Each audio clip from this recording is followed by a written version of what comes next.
It's gonna be one of my favorite, or the.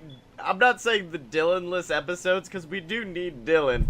But my favorite is when he's not here, because it's like the dogs have been let off the leash. It is been ultimate. It's like the point where we get to let all of our natural stupid out without being called out on Yeah, it. we're like, we don't have to worry. We're actually being intelligent right now. Thank you very much. Hello. Hello.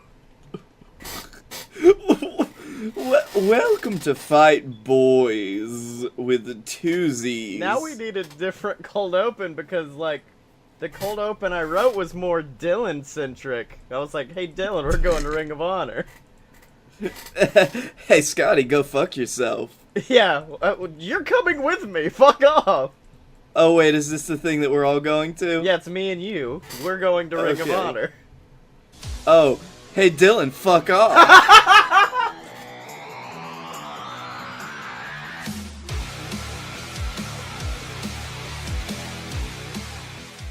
Welcome to Fight Boys, ladies and gentlemen, the weekly podcast about professional wrestling and not so professional wrestling. I am your host, Scotty Moore, joined as always by my tag team partner in crime. It is he, the Bee, the plattest man, or possibly not the plattest man, as we saw, which, was it Jimmy or Jay that came out in a yellow plaid shirt? At, Go fuck yourself, that only means that Plaid wins. I'm just saying, the boy came out in your gimmick, Blake. That is Blake Tanner that you're hearing, ladies and gentlemen. And unfortunately, I think Dylan is nursing the injury that he sustained from last week saying, man, I was just going to say Dolph Ziggler wins just to say fuck it. Like, I don't need this prediction. I don't care. I'm going to throw it away. And then Dolph actually wins. I was utterly terrified at one point during the tag team match as well, because I was so happy because, like, Rusev Day! They're giving Rusev Day a chance! Yeah. Wait, Dylan's gonna win!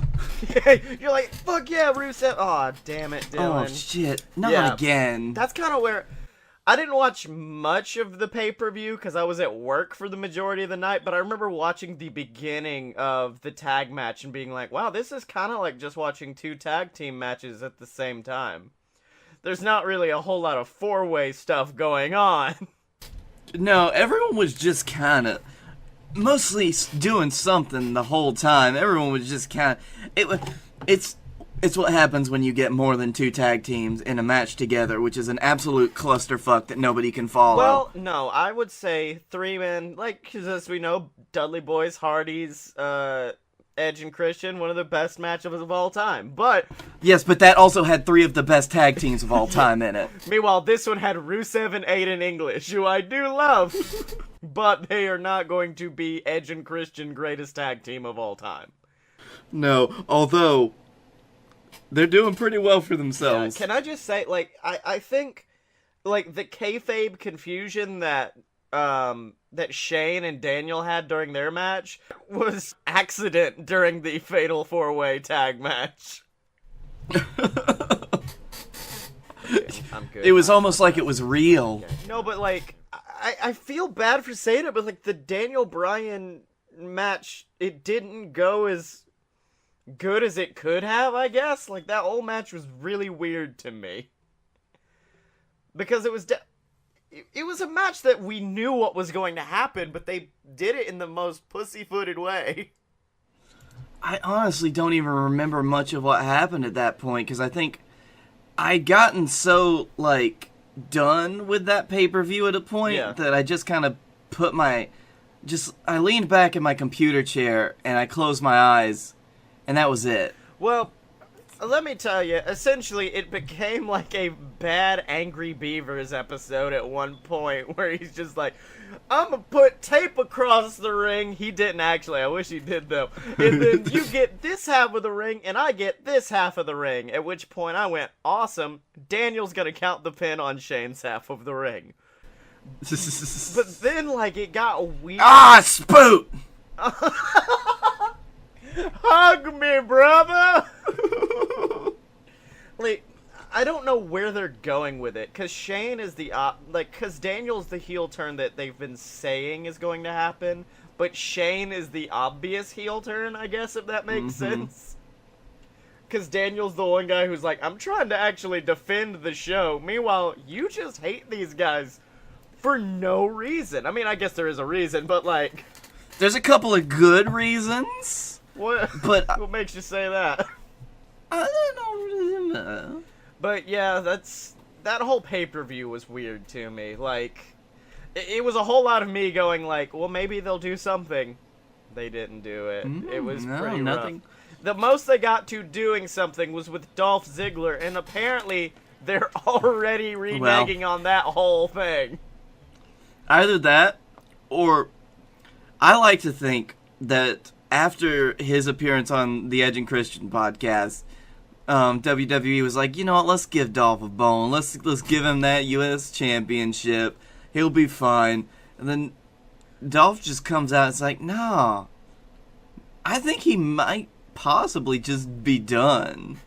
He may be Or we done. might get a new championship. I was fixing to say, I think he might be going for the world title. I think he's going for the... Because the way his promo was going, he was just like, I did this. I did this. I keep thinking there's something I forgot that I haven't done. Boom, Dolph enters Rumble. Dolph wins Rumble. Dolph goes to possibly win the title at WrestleMania. And what is the... That's a step up. That's a few steps up from where Dolph was a week ago. Well, not only that. Oh, hey, Jinder Mahal, anything can happen. Shut I'm just saying, up. it's very weird the way they did it, because they were just like, how do we push him? Give him the U.S. title. Yeah, but we also want him to go on to be in Mania. Oh, fuck. Yeah. Okay, have him drop the title. Literally. Have him drop it in the middle of the ring and leave the ring. Dolph's character has been, how do I say this? Yeah. Bad this year. It's just been really bad. Like, one of my favorite things, I think it's the Edge and Christian interview that I'm reading out, is where he's just like, I have this awesome, like, Motley Crue Nikki Sixx headbanger gimmick they could give me, but instead I went really meta and have, like, this gimmick where I hate gimmicks. And I'm like, yeah, but Dolph, that is your strongest ally. I don't know. That's one of the things where it's like, I don't like that gimmick in the first place. The one where you just come out as a bunch of different shit. Yeah. For reasons that we talked about before. But I think that there's just a lot of other good stuff that Dolph could be but he's just not being. Now, I'm not saying that the coming out and using other people's gimmicks is a bad thing. For instance, Kevin Owens, when he first debuted, stole everyone's shit and everyone hated him for it, but it wasn't his thing. He wasn't coming out like Charlie Haas in 2009, just like, alright everybody, now I'm the Undertaker. You guys get it? Charlie Haas. So, like, that's the thing, like, I understand if you made Dolph do a couple entrances hither and thither, but instead they were just like, Dolph, put on all of this shit in a few seconds and come out. And, you know, it got to a point where it was like the first entrance, audience. Oh, I see what he's doing. Second entrance, I get it. Third entrance, stop. Like, and it didn't give him good, like, we're enjoying this heat. It gave him that, please leave heat, that I don't want to even enjoy this heat. Yeah, I think that's the black hole that specific gimmick will always, like, fall into. Unless you're Damien Sandow. Damien Sandow did kill it, because eventually he was just like, I'm just gonna copy one guy. The same guy. I think he found a way out of it because his gimmick did just become copying The Miz. Yeah.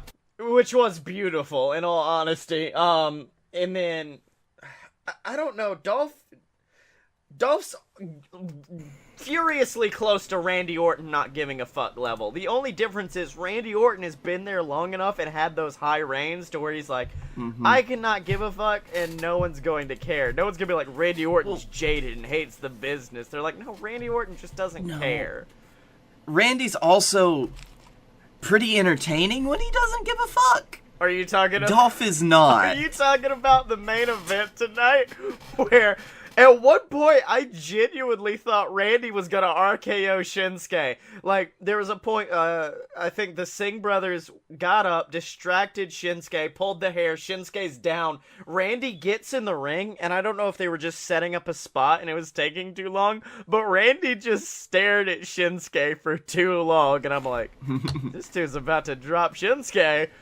And then there was another spot, and then it hit a point where, and I guess this just shows how good the commentators are, as much of shit as we give them, because there was a point where AJ jumps off for the phenomenal forearm, and I swear to God, Randy just grabs him a little bit and throws him even further. He alley-oops a human being and tosses him, at which point the commentators were like, wow, amazing what Randy Orton just did. I'm like, I don't think that was planned. I think Randy just walked by him and was like, sup, AJ? Wow!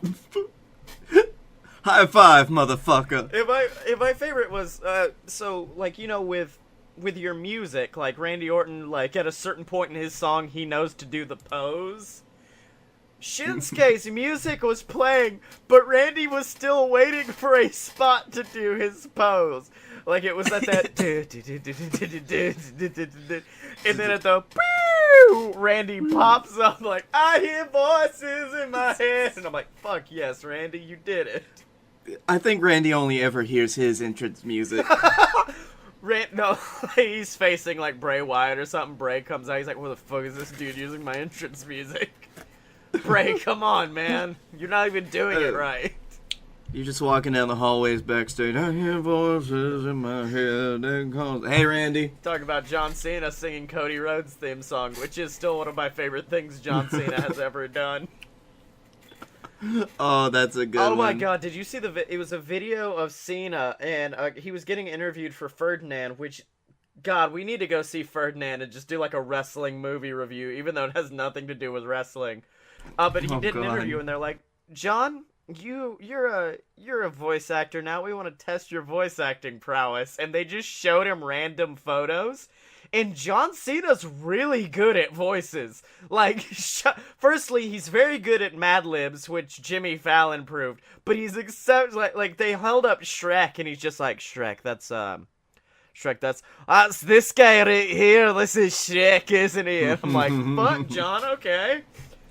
And then he did some other voice, and they're like, well, actually, we were thinking this guy would be Australian. He's like, all right, now if we get an Australian over there. And I'm like, what the... John!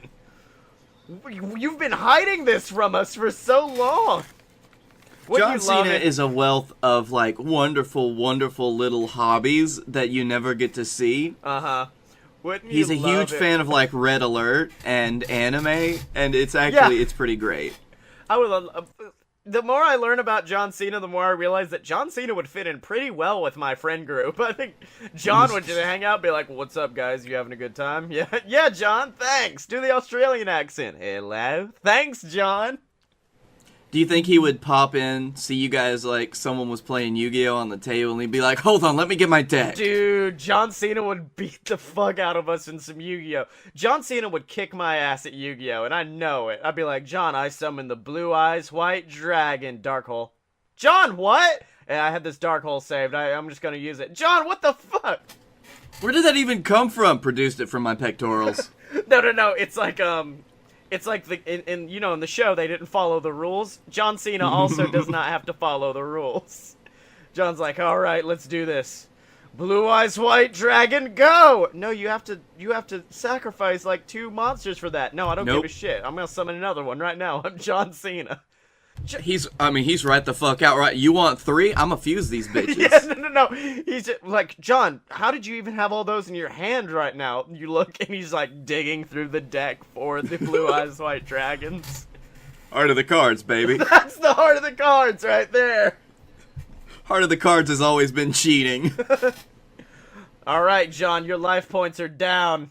I attack you for 3,000. Yeah, I'm left with 2 hit points. What? Yeah, I kick out at 2 every time. Damn it, John! Well, he kicks back up to 2. Yeah. Oh, that's one of my favorite things that John, like, because he's doing all the interviews with normal people now. They're like, what's all this business about? And he's like, well, let me tell you something right now. Apparently, a lot of people don't. Wait, why is John Cena now like a just like an extremely like high level voice Barack Obama? He has that same, like, kind of professional cadence that old Barry O carries with him. I think all wrestlers... He does have very similar, speech patterns, doesn't he? He'd be like, well, I just want to let you guys know, a lot of people don't like me in wrestling, and I want to tell you why. And I was like, thank you, John. John Cena. Now he sounds like your dad.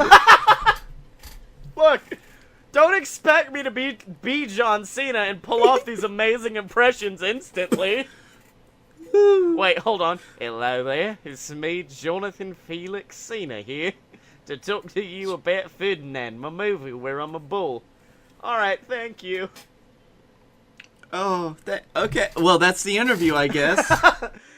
Should we... Oh, I'm sorry, did you want to interview Australian John Cena? I'm right here if you want to talk to me.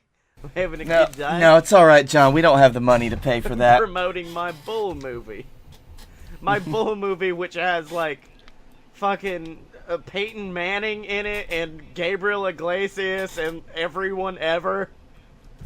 Yep, which had the severe misfortune of going up against a Star Wars movie on its release. Yeah, I know, man. I felt bad for Star Wars. Poor Star Wars was just like, guys, how are we going to make this money back? We're running against Ferdinand. No, we can't push the movie back any further. But Ferdinand's going to decimate us. Oh, that's exactly what happens. Man, I can't believe Ferdinand turned to the dark side. It was a really shocking moment in the film. Dude, Ferdinand killed Dumbledore. What the fuck? Spoilers. Dumbledore.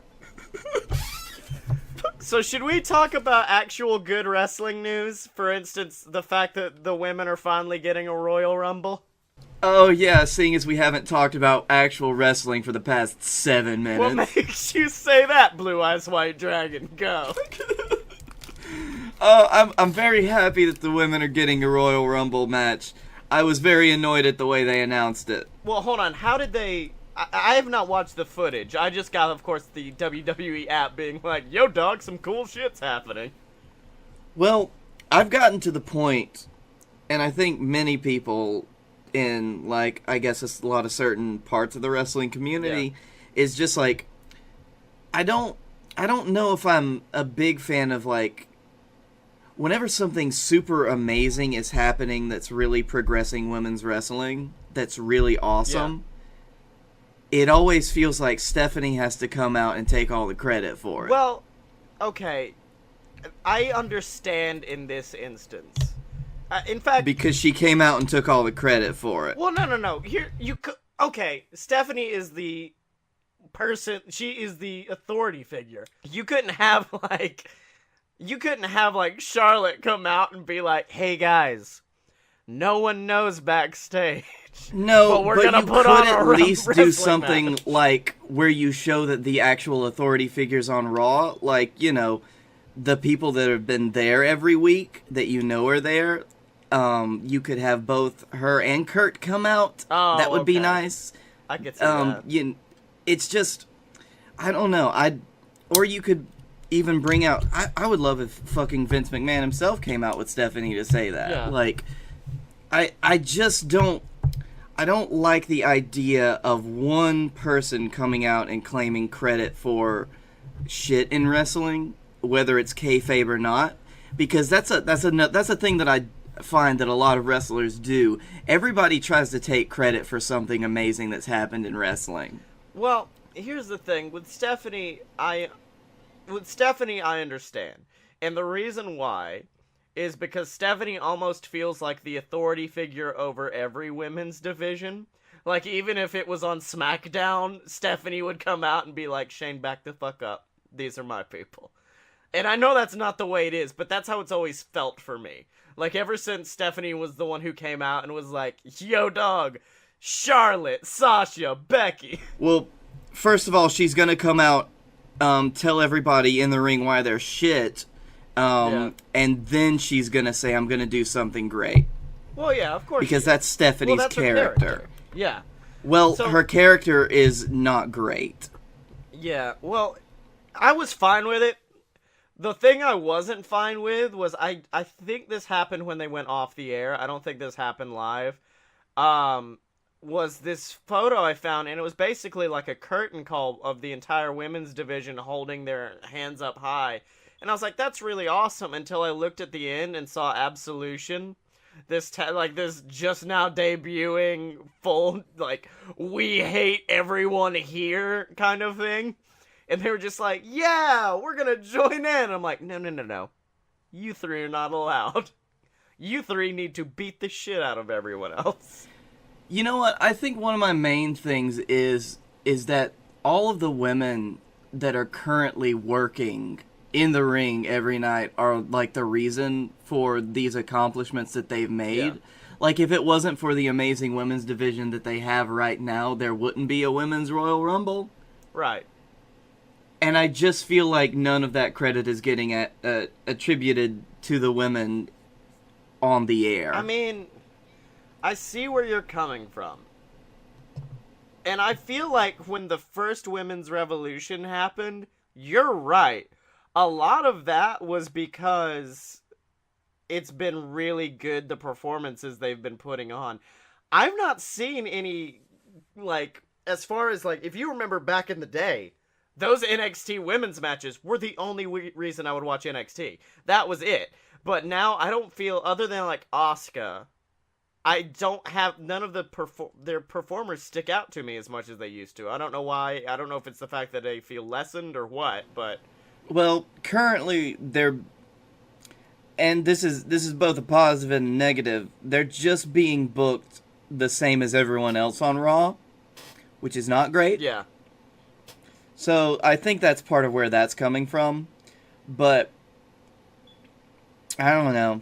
I'm just still not. It's a weird discussion to get into, but I am excited they have a Rumble.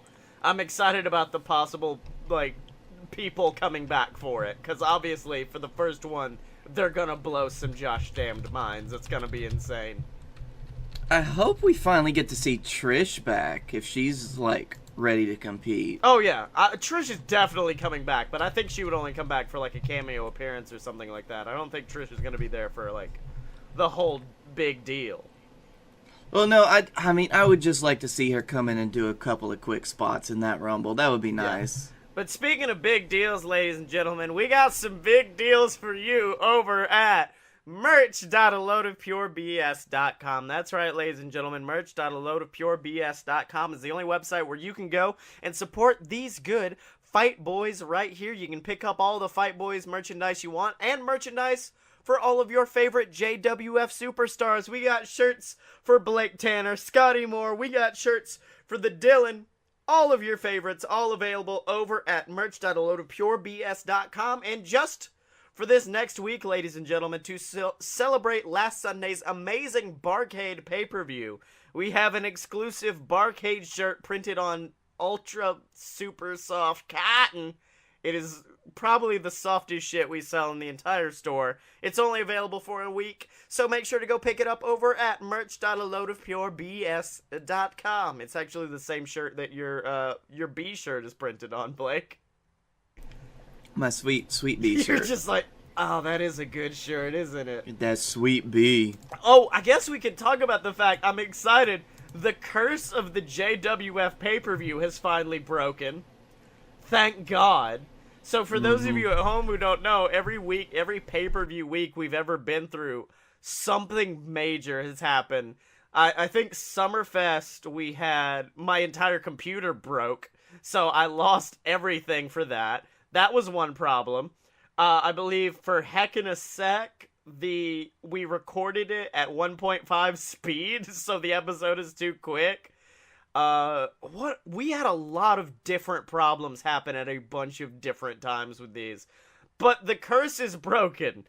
Unlike the curse that's apparently surrounding the Shield. Well, yeah, I was about to say, someone else has also been broken this week, and it's not Matt Hardy. Yes, he's been woken, yes! But no, it's finally happened. The Iron Man has broken. Yeah, that's a point. I didn't think about that. I don't think Dean has, like, had anything break. No, by the way, Dean Ambrose is out with an injury right now. Oh, you expect us to actually give news? Wait, Tanner, what podcast do you think they're listening to? Oh. Yeah, that was something that just kind of shocked me. I was like, oh, damn, Dean. So, yeah, dude, this is some cursed shit. Mm-hmm. I mean, I don't think there's been a point where all 3 S.H.I.E.L.D. members have been, together except for that one time or a couple of times after they debuted. Yeah. Have they even fought in a match together? Weren't they they were at Survivor Series together, weren't they? Oh, yeah. Yeah, they did. That was the one they were at together, right? That was all 3 of them against the New Day. They've had one match, and it's against the Unicorns. So, okay. Oh, damn. Like, that just sucks, dude. I'm like, okay, come on. There's got to be something they could do. Because now you can't even pull the Dean Ambrose heel turn. I mean, I guess you could when he returns. Like, he returns, and he's just like, awesome, guys. I'm back. Also, why are you guys cheering my teammates more than you cheer me? Fuck off, or something like.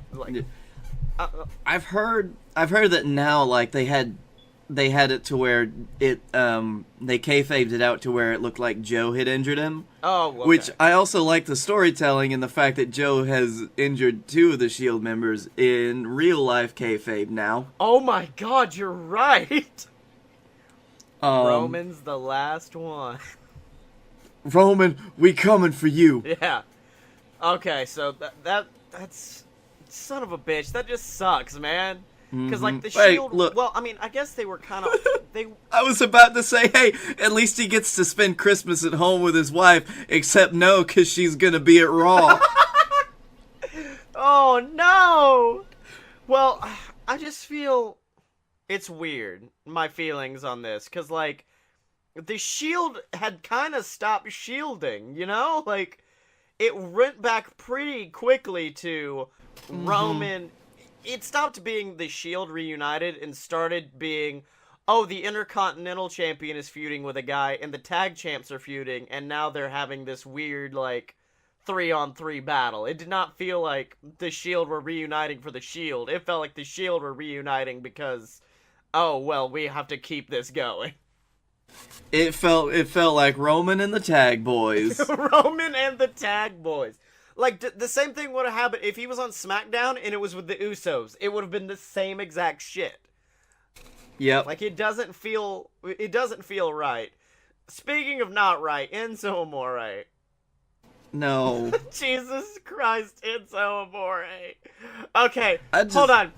I don't know where all of this is going, and I don't know that I dislike it. I was fixing to say, would you like to guess? Because, like, all I've put in our show notes is, in fact, Jesus Christ Enzo.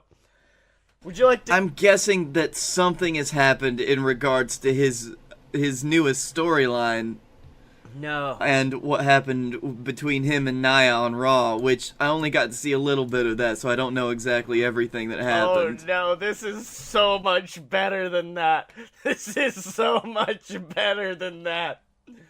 So, Enzo Amore, his driver's license is licensed to the state of Delaware. And it appears as though the Delaware DMV is having some issues with Enzo Amore's signature. Now, all he does, he's like me, he keeps it simple. He just puts his initials EA. Bada boom! That's his signature. He writes out the words bada boom.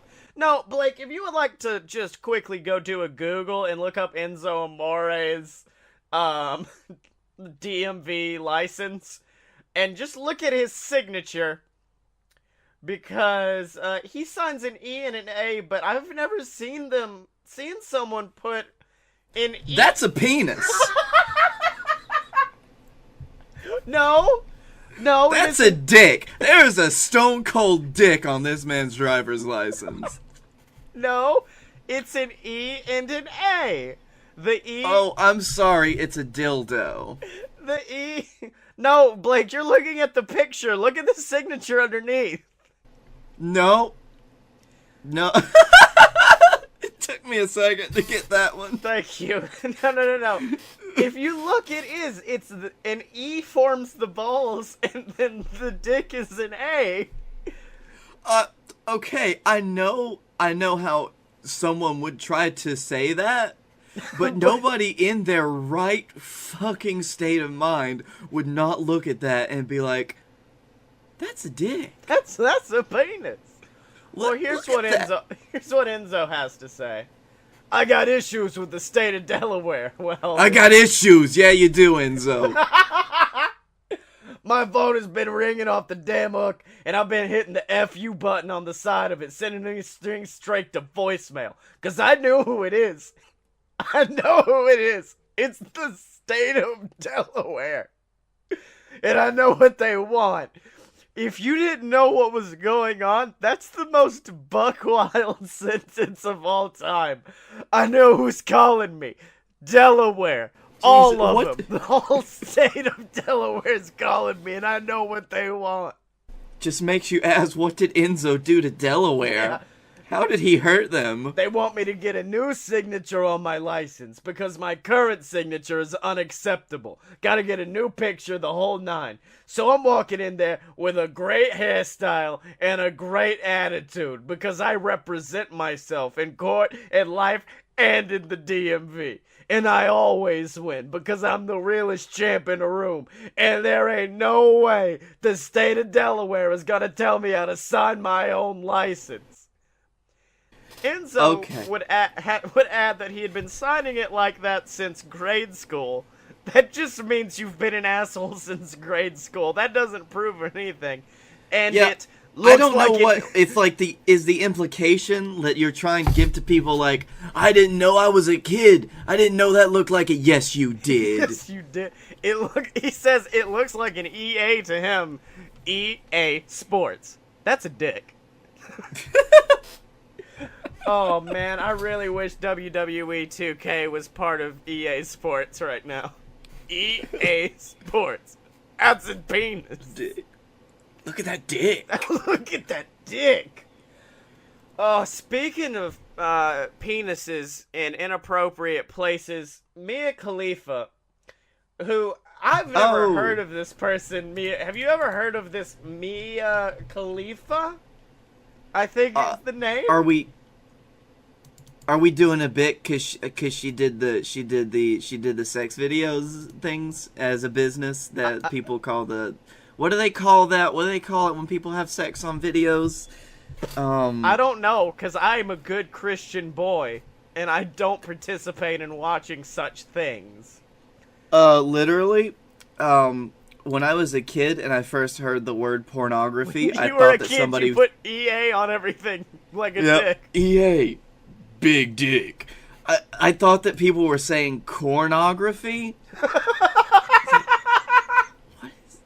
What does corn have to do? Why are these people like going into these theaters and they're like, yeah, it's a corn theater? Hold on.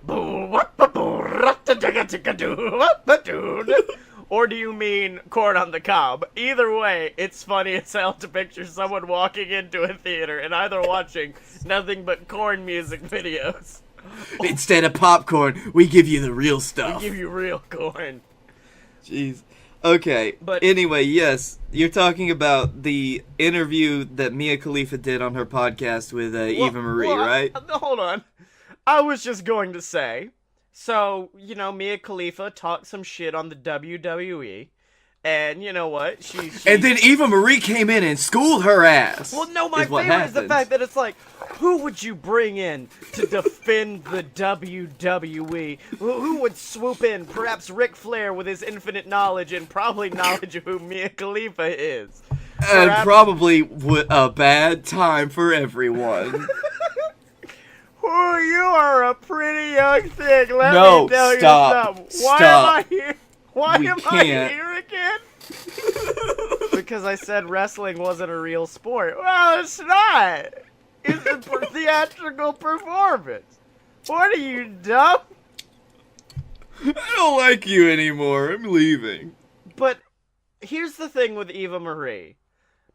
Eva Marie her argument towards Mia sounds like someone on Reddit defending it to some other person. It sounds like a fan wrote it, which makes me think Eva went online, found it, and then memorized it. Like, that's it. What if Eva Marie is on Reddit and she wrote some of those replies? Oh my god. What if all Read Everything 93 who's been on our Reddit this whole time, it's been Eva Marie? This is a much more compelling story. I'm into this. No, I thought you were gonna be like, what if Eva Marie was actually good and respected the business a lot? And I'm like, oh shit, you're right. She did. I think that she did right by wrestling in that interview, at least, though. She did very good right by wrestling. Like, for someone who got all the hate in the world, props to her for not showing up and being like, yeah, a lot of people were dicks to me. Everyone hated me. I went to a Nashville show once, and I saw If Eva Marie Wins, We Riot on a sign. My favorite, I don't think I've told that story on this podcast, was the fact that it wasn't If Eva Marie Wins. It was If Eva Marie is here, we riot. Like, Jesus. Yeah, and Eva Marie comes out, stands on the turnbuckle, looks, and blows a kiss to the person with that sign, and I'm like, oh, you bitch. You're good at this, aren't you? And then they burnt the arena down. Yeah, and then we actually rioted. We were just like, how dare you! We paid money! Why would you make me mad at my wrestling? Why are you doing exactly what you're supposed to? How dare you? Oh man, God. Did you read what Triple H said about beating gender in India? Because it's... I heard it was something along the lines of, yeah. Well, most of what Tripp says, and I always give Triple H the benefit of the doubt, he's a smart man, he knows the business very well, but this is... He is a big dick, though. Well, no, this is the most of Triple H that's not businessy and more like, this is legitimately what he said. We were over there a few months ago having business meetings. To hear the people who are running television studios or internet companies, they say to me, I watched you when I was a teenager. You were like the biggest guy in the world. I met a massive Bollywood star the other day who told me that I was his entire childhood. He got suspended from school for telling someone to suck it.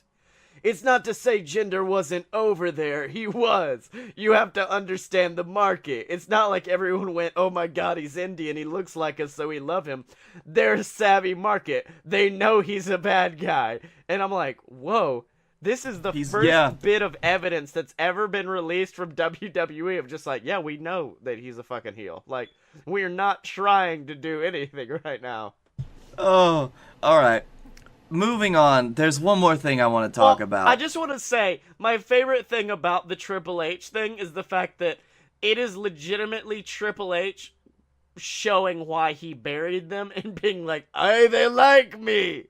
I couldn't give them something they didn't like. Really quick, I think Triple H is the type of person who can, like, try to make a compelling argument compelling enough to, like, just do anything he wants. Yeah. And that's the reason that he beat Booker T and everyone was sad. Anyway, there was another thing that happened, and this actually happened at the ROH Final Battle show not too long ago. Cody making the worst mistake in being blonde. Yes. But no, there was a particular sequence during the match involving the Young Bucks. And I just sent that to you in the, I just sent you what you need to see in our little Hangouts chat. Okay. And I just want you to watch this spot. It's a spot of everybody in the ring at once. It's your typical tag team clusterfuck for the most part until everybody... Oh, wait, hold on. Okay, hold on.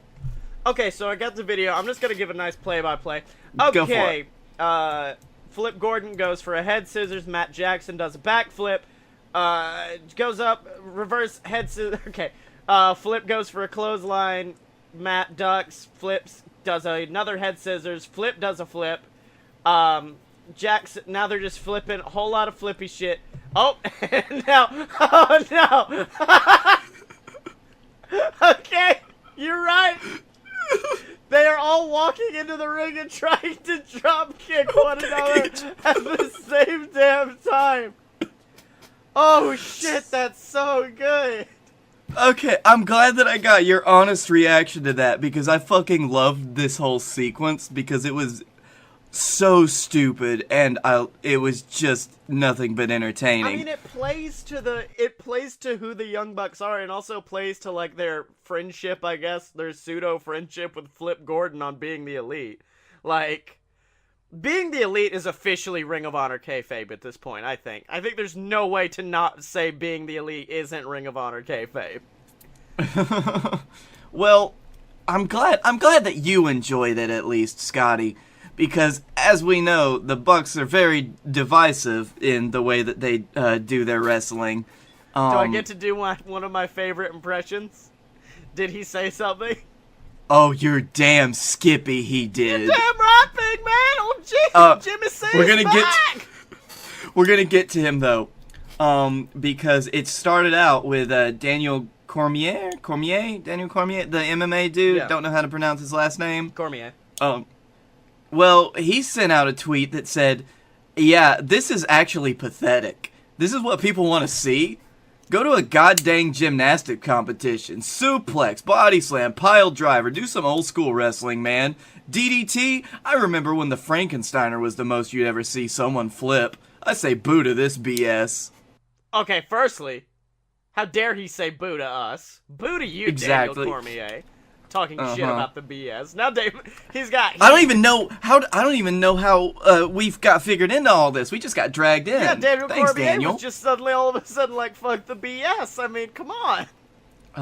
To which our gal Friday, Cody Rhodes, responded, "It's not pathetic. The paying audience enjoyed it. UFC is thriving, and pro wrestling has been going strong since 1920. Besides, most of y'all ask Hunter for a job when the wheels fall off anyway, and most are on the comp list at Staples, so lay the fuck off." Oh, fuck. Cody is a vicious motherfucker. Yes. Cody Rhodes genuinely terrifies me as a human. I used to think Cody Rhodes, like, was just, like, this pretty boy who, like, was whatever. I'm genuinely terrified of Cody Rhodes snapping one day. Okay, in the chat, I've sent you a link to the story that I'm reading, and I just want you to scroll down to good old Jimmy Boy Cornette. I was thinking to say, do you need someone to cameo real quick? Do you need a quick cameo from old JC? As we know, with anything the Young Bucks do, Jim Cornette responds. Let's see. All right, I need to zoom in. Need to get my reading glasses on here. Come on, Cody! Don't encourage those ballet dancers. UFC's kicking pro wrestling's ass all over the world because of shit like this. I know you have to work with these clowns, but it's embarrassing. Grown men used to want to wrestle, but now they fight in the UFC because of this shit. Flair and Steamboat were grown-ass men. Oh shit, I lost it. Flair and Steamboat were grown-ass men hitting each other hard and working at the highest level in the sport and never exposed the business in their matches inside or outside the ring. These jagoffs are kids playing wrestler and laughing at how they tell people it's fake. They're a disgrace. Okay, now that being said, with Jim Cornette's in mind, another mind in the wrestling business from back in the day weighed in, good old Vince Russo. Oh, that's right, brother. Let's talk about it, bro. So, Vince Russo comes in, hey, bro, US wrestling is about ring psychology, bro. You see storylines and characters. It has been for decades. If you're gonna change the very foundation to gymnastics and acrobatics, then just call it something else. Come on, bro. Really don't want to know what the issue is. Not disrespecting it all. That's akin to saying no offense, but I'm going to say something that you're going to take offense to. Yeah, no offense, but I'm going to offend you right now. I mean, I understand where they're coming from, and it was a goofy spot. I am not here to say that was not a dumb spot, but I'm also here to say that you're talking about storylines and you're talking about kayfabe.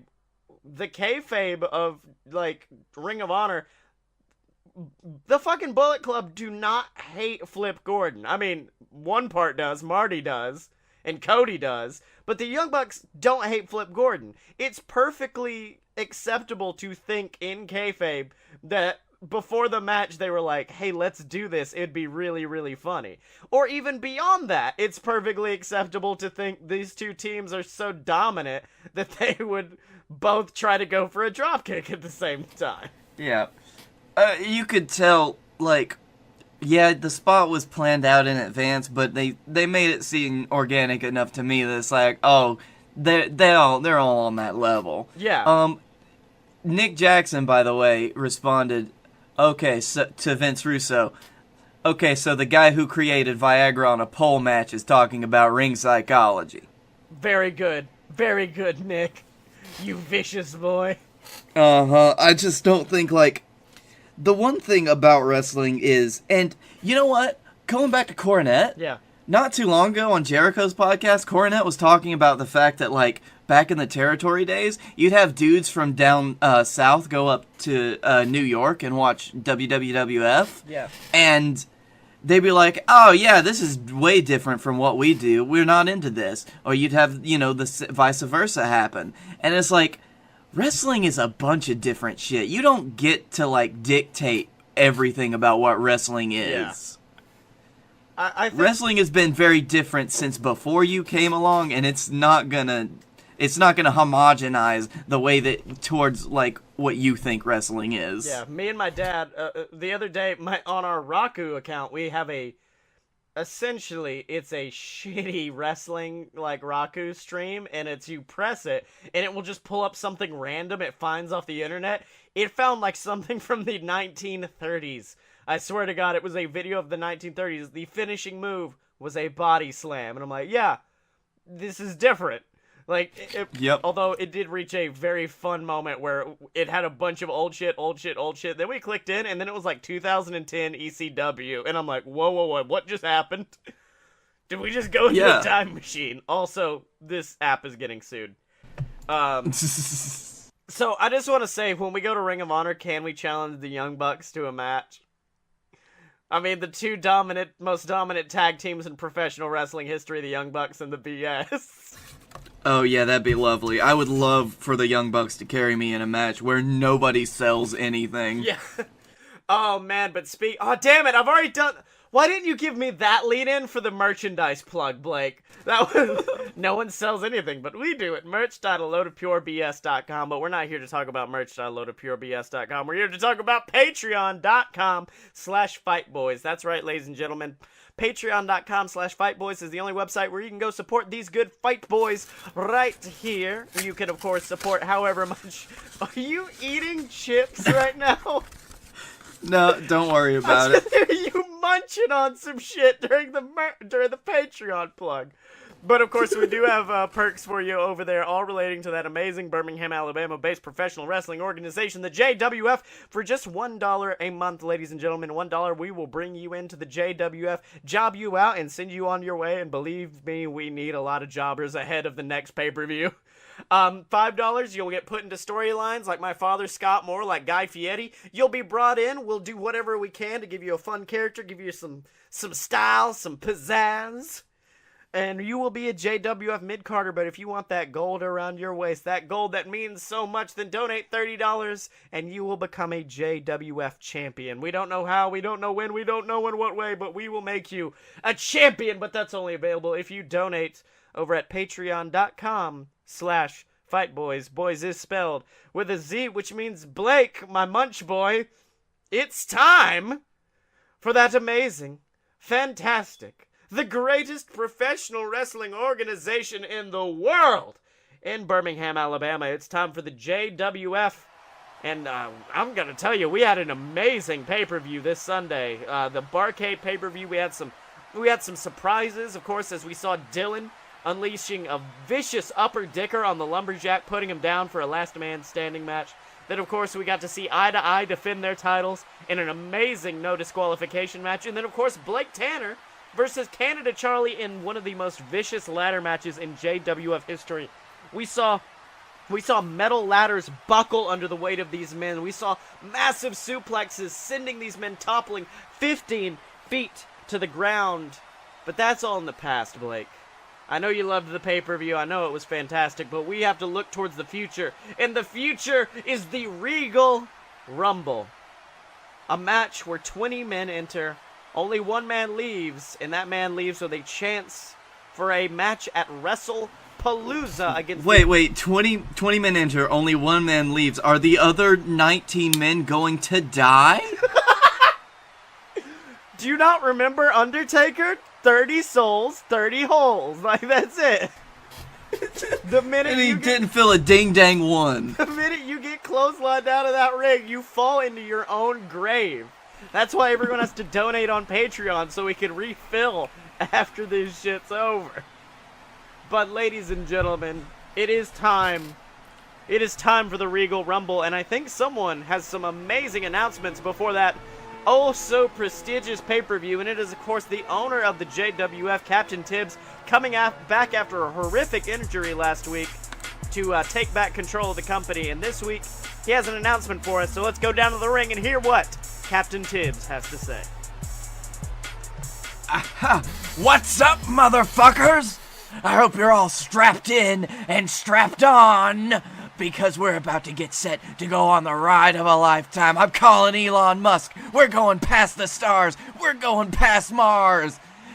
And this is a ride that you know all too well. It's the ride to WrestlePalooza. That's right. 4 months from now, we're gonna be at the greatest stage of a lifetime, WrestlePalooza. But we've got a few stops in between here and there. And our first stop, that one's gonna be a doozy. It's gonna take us straight to the event known as of 5 minutes ago as the Regal Rumble. 20 men step into the JWF ring. Only one man will survive, and the other 19 go home in body bags. Not really. I'm contractually obligated to say that by our lawyers, actually. 20 men step into the JWF ring, one man comes out, and one man that remains has an opportunity waiting for them at WrestlePalooza. That opportunity is the greatest prize that I can offer any man. That is the JWF Championship. And I'm here to talk about something new, though. Something that old Tibbsy came up with last night in a fever dream as he was contemplating the meaning of life, existence, and good old-fashioned wrestling. It came to me. It's called the Second Wind. The Second Wind is a brand new opportunity for someone at the Regal Rumble.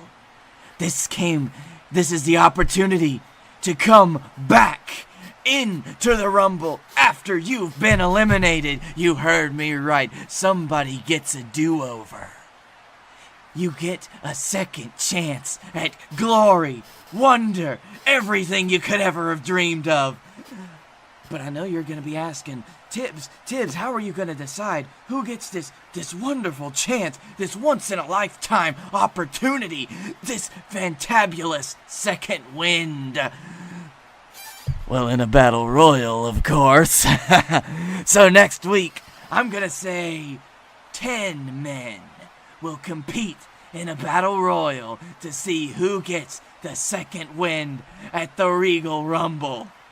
Who earns their shot to seize victory and go on to WrestlePalooza and become forever enshrined as a legend, not only of the JWF, but of the entire goddamn universe. Oh my god, Captain Tibbs with something that sounds amazing, in all honesty.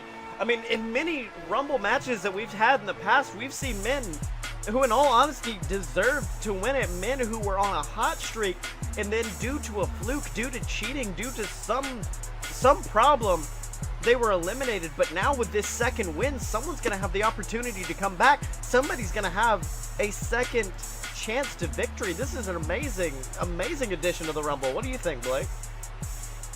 This is gonna be really interesting. You've never seen, in any type of match like this, somebody getting to come in twice. I mean, it's completely unheard of.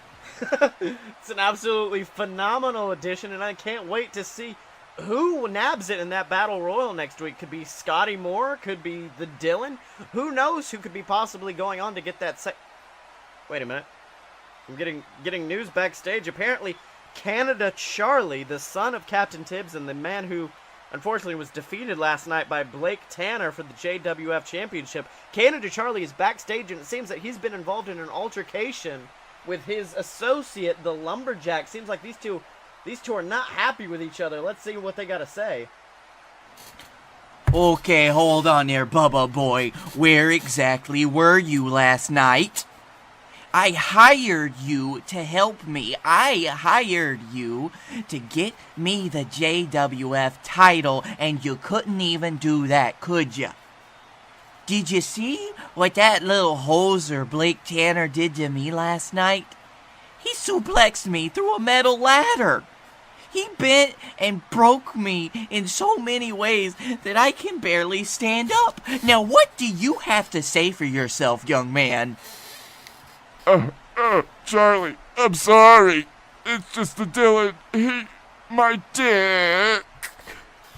Oh, that's right. Oh, I'm so sorry. The Dylan hit your little pecker just one too many times, huh? You know how much of an embarrassment that is to see, big man?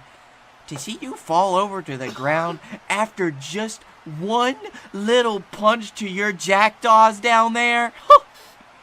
I brought you in because you were a monster. You were a giant oak tree that was unmoving, unchoppable, and then you just went out there and made yourself a laughing stock, and you made me look like an utter toonie. And you know what? How badly that reflects on me? You know what they're calling me in the locker room? They're saying, oh, look, it's Charlie. He's a loser. He can't even get anything done with a giant on his side. You know what, big man? I'm not the one who lost last night. You did. No, Lumberjack didn't mean to. Lumberjack, sorry. It just hurt so bad. Oh, believe me here, boyo. I'm gonna teach you what it means to hurt if you keep acting that way. You got one more opportunity to prove yourself, you see? My father, Captain Tibbs, he seemed to think that his boy was in perfectly good shape because he put me in a match tonight. He's forcing me to team up with those loser hosers from the Wasteland, the Ascension, and their little rat boy hats. And we're going to take on Eye to Eye and Blake Tanner, the people that beat all of us? Alright. Listen here, Lumber Boy. Charlie's just not feeling up to this match, you know? So, that's why you're gonna be taking my place, okay? You got one last shot here, old Lumberjack. You get in the ring. You destroy Blake Tanner, and you get the pin. I don't care what you do with the rest of them. You just make sure that he ends the night crushed, beaten, and battered, and make it look like what happened to me at Barcade was I got a little splinter. Or else, I'm gonna throw you back out on the street like the garbage you are. Oh my god. That is some intensity from Canada Charlie. Intensity I don't think we've seen in a long time, and an amazing change to the match. Tonight, the main event looks like the Lumberjack is going to be joining the Ascension and taking on Eye to Eye and Blake Tanner. It's a reunition of course, the Los Trios Tangos team that defeated the VWO, taking them out of the company forever. Of course, it is the BSS reuniting Blake Tanner, Scotty Moore, and Scott Moore in the ring. And it looks like the match is going to start with Scotty and Connor staring off at each other. grabbing each other, got a quick collar and elbow tie-up. Connor reverse into a headlock, but Scotty quickly ducks out, pushing Connor into his corner. Looks like Connor's falling against the turnbuckle, and Scotty quickly tags in his father, Scott Moore, and the two hit a big double-team move on the Rat Boy, picking him up and flapjacking him out onto the stomach. Oh, but speaking of flapjacks, looks like Connor crawl into the ropes, getting a quick tag to the Lumberjack, who runs in, trying a big clothesline, taking down Scott Moore, but wait! Oh, it looks like Scott Moore's remaining on his feet. The Lumberjack might have met his match. What do you think, Blake? Scott Moore, the most important thing about him, he has a low center of gravity, so I think he's gonna be a hard tree to topple for even the Lumberjack. I'll say that, especially, and then think about of course, the Rumble match coming up soon. Scott Moore may be one of the most difficult one to get out of that ring. It looks like these two behemoths colliding in the ring. Canada Charlie on the outside screaming for the Lumberjack to knock Scott Moore down, but oh, it looks like the Jack rushing towards the eldest member of the Moore clan, but Scott tossing him into the air, hitting a big pop-up powerbomb. Oh, but it looks like Scott Moore grabbing at his back. I think he may have pulled something in that surgically repaired back of his. Looks like, man, I hope nothing's happened to Scott Moore. That is, of course, our tag team champion right there. Yeah, exactly. The procedure that replaced Scott Moore's back is very experimental. That's right. Rushing over is Scott Moore to tag in our champion, Blake Tanner, lining up the Lumberjack for that big B stomp. That stomp that actually won him the JWF title so many months ago, but before he can send his boot down, ooh! The Lumberjack grabbing Blake for a choke slam, tossing the champion into the air, but Blake quickly dodges behind, grabbing the Jack and hits, oh, the BDT! That vicious move sending the Lumberjack down onto his skull, going for the pin, but ooh, kicking out at 2.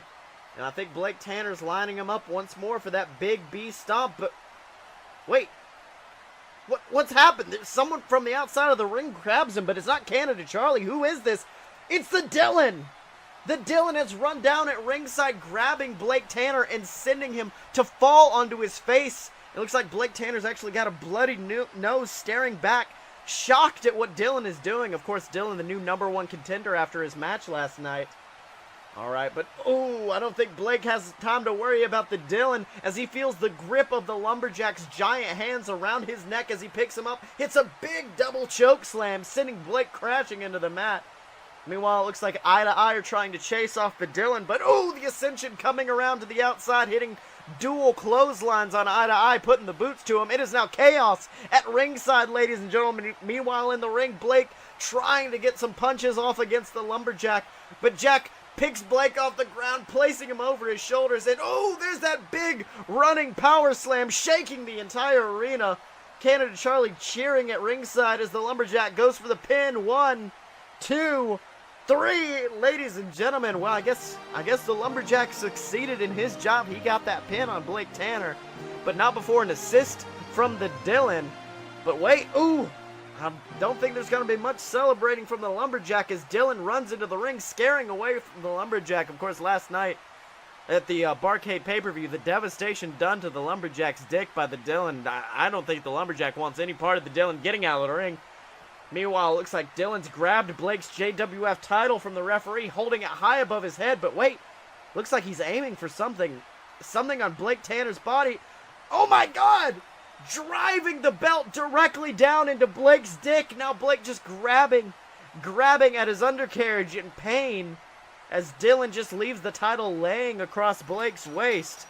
Ladies and gentlemen, the Dylan has made a statement here tonight. I think he is ready to defeat Blake Tanner for that title. He's gone through a lot in these recent months, but he's overcome it all.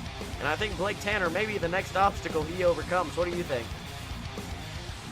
I think if there's anything that the Dylan's propensity to touch people's dicks over the last few years is that it can win him some championships. I'll tell you that. The Dylan, of course, making it known that he is going to be the one to face Blake Tanner at the Regal Rumble pay-per-view for that JWF title. But of course, who knows who he would have to face after that? Who knows which of the 20 men are going to enter the Regal Rumble and who's going to leave the champion? Perhaps it could be the man who wins the second wind at next week's episode of JWF War. Who could it be? No one knows. But you'll have to tune in next time on JWF War to find out. So Blake Tanner, It's been a hell of an episode, my dude. What did you learn this week? I learned that John Cena's voice is a cross between Barack Obama and Scotty's dad. And I learned that John Cena could just kick my ass at Yu-Gi-Oh! Like we both had John-based things. We were just both like, let's just dig into the John cave really quick. Sometimes you gotta dig into the John cave.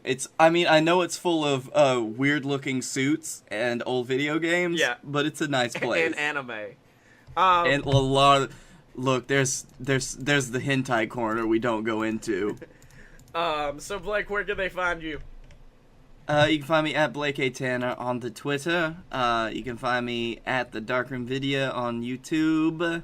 I've got some projects over there, and on all of our other wonderful content that Scotty and I do. Mm-hmm. And you can find me on Twitter at ScottyMo, that's SCOTTYEMO. You can buy my book on Amazon. It's called Queasel Corp, A Tale of Dicks and Douchebags, QUEZALCORP. And of course, we do have the brand new BS vs. the Gods coming out January 9th. It is the tale of me and Blake Tanner as we destroy all of the Grecian gods. We kill them. No, not really. Like that, I think we would probably die instantly if we tried that. Yeah, of course, make sure to check us out over on aloadofpurebs.com. There you can check out all of our YouTube stuff and all the other amazing BS Network products like this, like A Load of BS, the show where me and Blake just get even more dumb than we did on this week's episode. And make sure, if you're listening on Stitcher or iTunes, to rate and subscribe on there. If you're watching on YouTube, leave a comment below, tell us whatever you liked about the show. And of course, during this giving season of December 2017, we do want to remind you to help us donate to the Children's Hospital of Pittsburgh. Help us out by donating over at bit.ly/BSVScancer. We're up to, I think, $150 right now. But I want us to blow that out of the water. I want to get up to, to 4 figures if we could, ladies and gentlemen. But we need your help by donating over at bit.ly/BSVScancer. And as always, ladies and gentlemen, you can find us at aloadofpurebs.com. Step up to the merch table at merch.aloadofpurebs.com. Find us on Facebook. Donate on Patreon. Subscribe on YouTube. Remember, you can find all of us on Twitter at FightBoyShow. And remember, ladies and gentlemen, when you're a fight boy, you're a fight boy for life!